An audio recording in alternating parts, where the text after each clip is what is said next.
Hi, we're working on out of Matt Franke's books, the Beast series.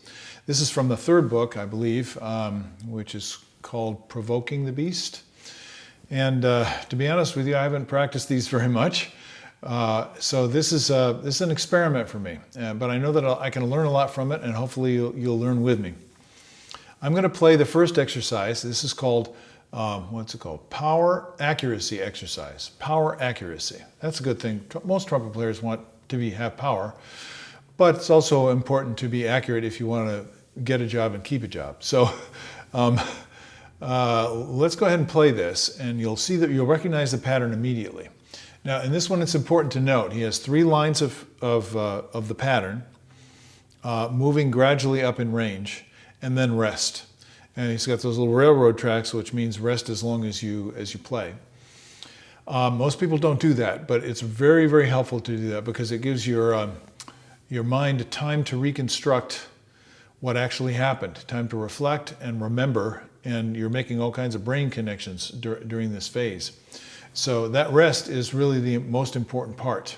Now, doing these is not a great way to practice, doing these videos, because I'm trying to explain things, trying to suggest things to you. I'm having a conversation. It's a one-sided conversation. Sorry about that. But I'm not thinking about playing. Whereas when I'm practicing, I'm completely absorbed in the process. And the process of listening and then being very intentional about what I want to do. Now, I haven't practiced this, I haven't played it very much, and I haven't practiced it. So there are a lot of things that I could work on. I know that right off the bat. I'm looking at it. But what's my main thing? Well, it says with gusto, kind of loud. What we want is to do that without losing the sound quality, while maintaining a sense of the pitch, and while being able to articulate without discomfort, without a sense of awkwardness, with a sense of tremendous grace and ease. That's what you're trying to practice in. Now, most of us get so used to trying too hard that becomes part of our playing, and especially if we see forte or somebody says kind of loud, then we think, oh, loud, that, we're using a lot of force. Actually, it's how loose you can be, how easily the embouchure vibrates, and how freely you can flow the air that produces that loud sound. So this is what you want to feel. When you taste it, you'll know what I'm talking about. Many of you already know what I'm talking about. Just don't let yourself start forcing.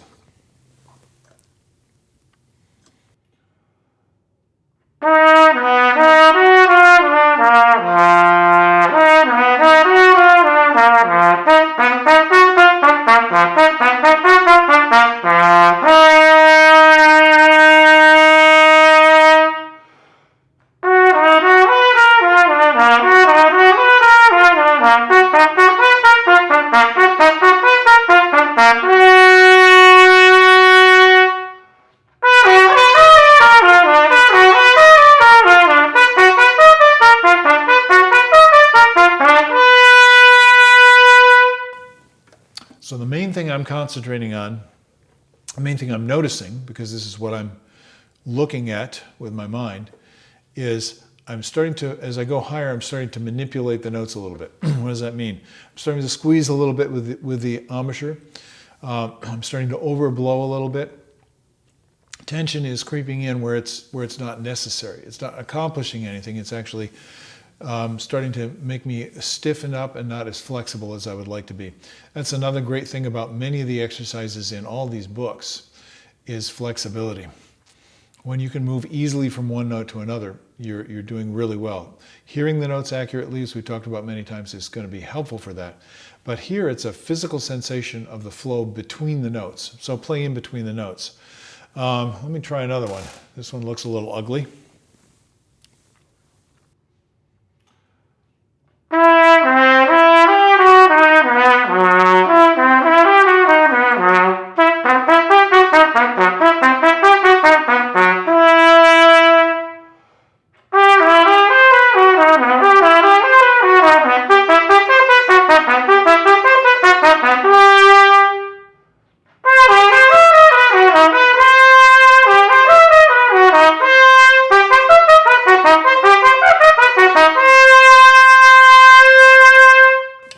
Okay, this, you notice me pausing.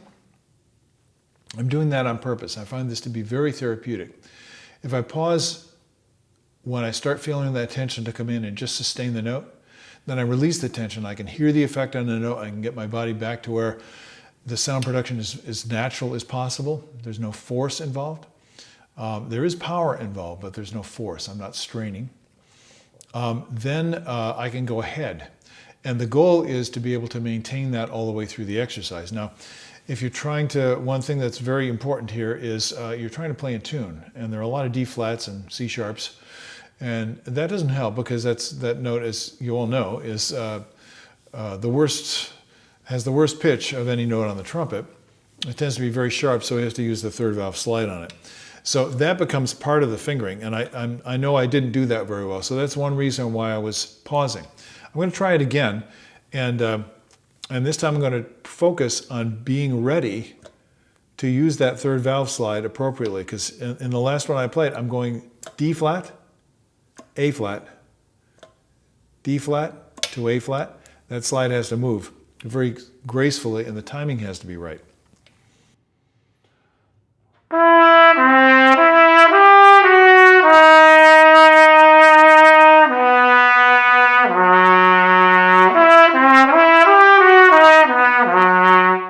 Now, if it feels awkward, I'll just do it with the fingering.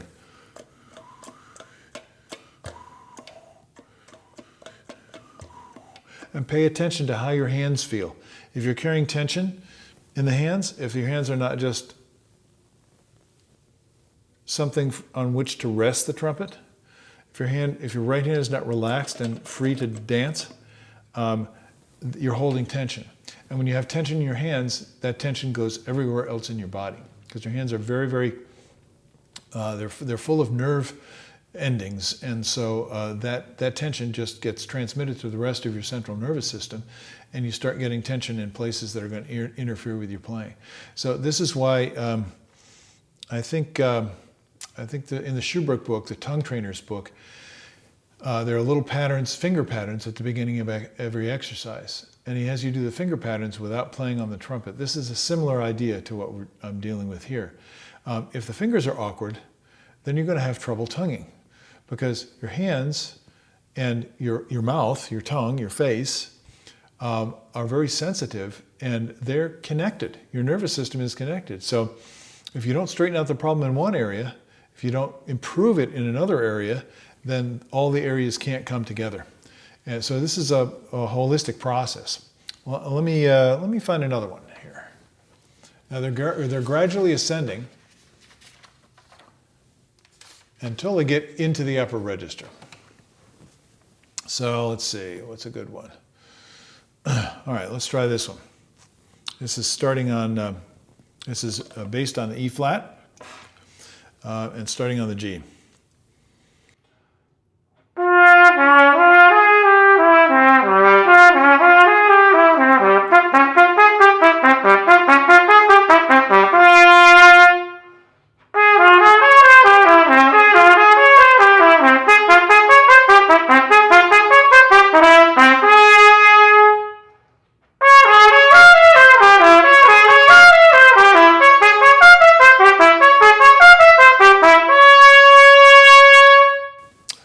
Wow, I can tell all the way through, I can tell this is something I really need to practice.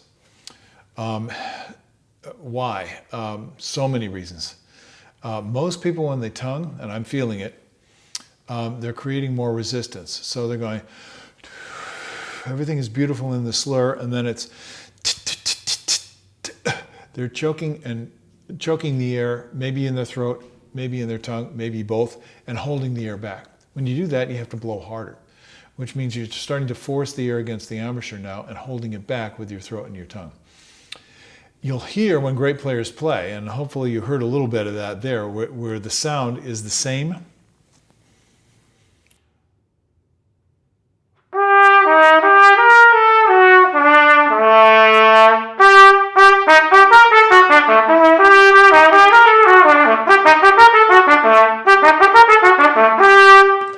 So when I'm tonguing, I'm not going but da da da da da da da da. Oh, I'm keeping the voice open all the time. If you concentrate on that, your playing will improve. And this is something that all trumpet players have trouble with. It's a matter of learning how to coordinate so that you're producing the sound very easily and then not allowing unnecessary tension to come in and interfere with that beautiful coordination. How do you know? Listen for that quality of the sound. If it diminishes when you're articulating, you got a problem. Now, what's great about this exercise is it goes back and forth between slurring and tonguing, and I think that's one of the main things that I do when I practice.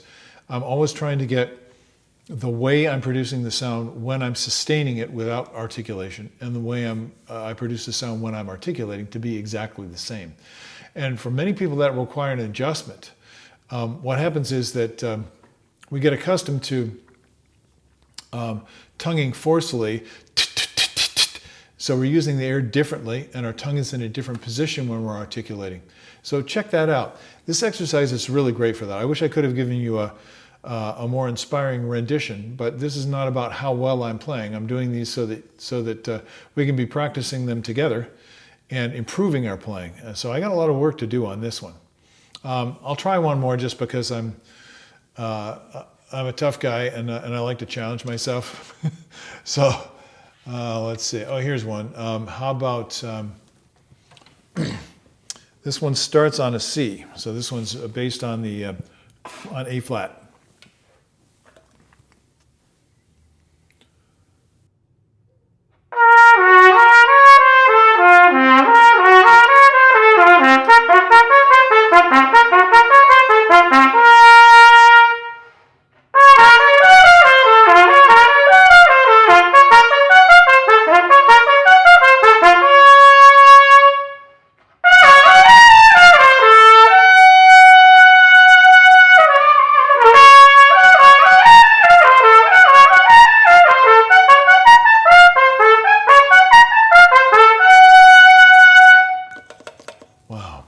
So I noticed a lot of things, and I think you can benefit from some of my failure here. When I got into as soon as I got above the staff, I started overblowing. And you have to figure this out. You have to taste it for yourself. Some people will say, well, just stay open. That works for me. Keep the lip vibrating as freely as possible. That works for me. To go negative, don't choke, don't pinch, don't press. Don't force. So if you notice yourself doing those things, just chill. Come back, play things a little bit lower, play them maybe at a softer dynamic level, wherever it's more comfortable, and then come back. You're trying to. It's a little bit like a massage. You're trying to work your way into loosening up, so the muscle can be flexible. In this case, all the muscles coordinated into the one miraculous machine that happens to be able to play this stupid instrument in a way that you can actually make music on. So this, I need to go practice this. So pardon me for throwing some trash in your ears, but I think if you learn how to differentiate the weeds from the tender plants that need to be cultivated, you're going to make progress in your practice. And that's why I'm doing these things. So I hope this is encouragement to you and that you find some things that are useful to you here when you practice. It's all about doing it. So go practice and enjoy the process. I'll see you later. Bye-bye.